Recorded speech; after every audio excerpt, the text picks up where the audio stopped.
কে আমাদের মুরগির বাচ্চার বয়স হয়েছে 8 দিন।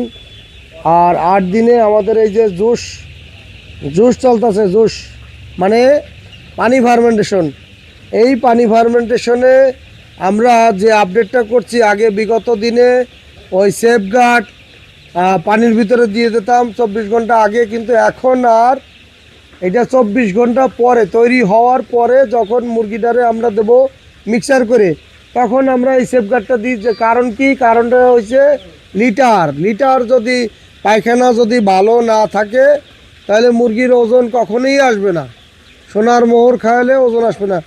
মুরগির পায়খানা লিটার ভালো থাকা লাগবে। দেখেন তার এই একটা উদাহরণস্বরূপ, পর্যাপ্ত পরিমাণে পায়খানা করছে কিন্তু আপনার খুবই হার্ড, শক্ত, লিটার খুবই শক্ত।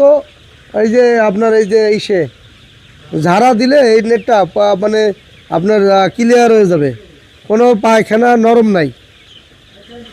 আর আমাদের এখন পর্যন্ত এই মুরগিতে আপনার 4750 পিস মুরগি খাবার খাইছে, আপনার 12 বস্তা পটের ভিতরে আছে, এই নিয়ে 12 বস্তা খাবার খাইছে। মুরগির ওজন আছে 142 গ্রাম করে, 8 দিন বয়স। তো ওজন কেমন আছে আপনারা একটু কমেন্টস করে জানাবেন। হয়তোবা 10 দিনে 200 গ্রাম হয়ে যাইতে পারে ধারণা। 10 দিনে 200 গ্রাম না হলে 11 দিনে 200 গ্রাম হবে। 11 দিনে যদি 200 গ্রাম হয় তাহলে মোটামুটি আপনার কতটুকু কয়দিন লাগতে পারে মুরগিটা বড় হইতে বা কাঙ্ক্ষিত একটা গ্রোথ আসতে, দেখা যাক।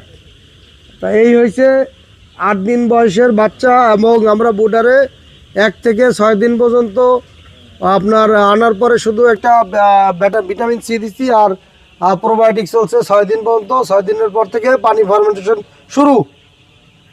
এই আপডেটগুলো দেখার জন্য আপনারা চ্যানেলে ভিডিও দেখেন অথচ চ্যানেল সাবস্ক্রাইব করেন না। চ্যানেল সাবস্ক্রাইব করলে কি আপনার হাতে ব্যথা লাগে নাকি? ভিডিওটা তো আপনার কাছে নোটিফিকেশন আবার যাবে। এই আপডেটগুলো দেখবেন। আমরা ভিডিও থেকে ভিউ কামাই, আমরা টাকা কামাই করি না। আপনাদের ভিডিওগুলো দেখতে বলি এই জন্য যে আপনারা এখান থেকে শিখেন। আমি অ্যান্টিবায়োটিক ছাড়া মুরগি পালন করতেছি। দেখা গেল যে অ্যান্টিবায়োটিক ছাড়া মুরগি পালন করতে পারলে আপনার মুরগিটার গ্রোথটা তাড়াতাড়ি আসবে, ওষুধ পানি কম লাগবে, খরচ অনেক কম লাগবে। সেই জন্য বলি যে চ্যানেলটা সাবস্ক্রাইব করে আমাদের ভিডিওটা প্রতিনিয়ত দেখেন। কম খরচে কীভাবে আপনার লেগে মুরগি তৈরি করা যায়। একটা ব্যাচে 10,000 থেকে 12,000 টাকা যদি 1000 মুরগিতে লাগে তাহলে তো ওইখানেই 12-13,000 চলে গেল। তারপর আবার মুরগিতে আপনার লেগে রোগ হলে সেইখানে টাকা লাগে, আবার বেশি লাগে, খাবার খরচ বেশি। আমরা আপনার মারার জন্য বলি না যে আপনার লেগে এইভাবে মরেন। আমাদের ভিডিওগুলো দেখলে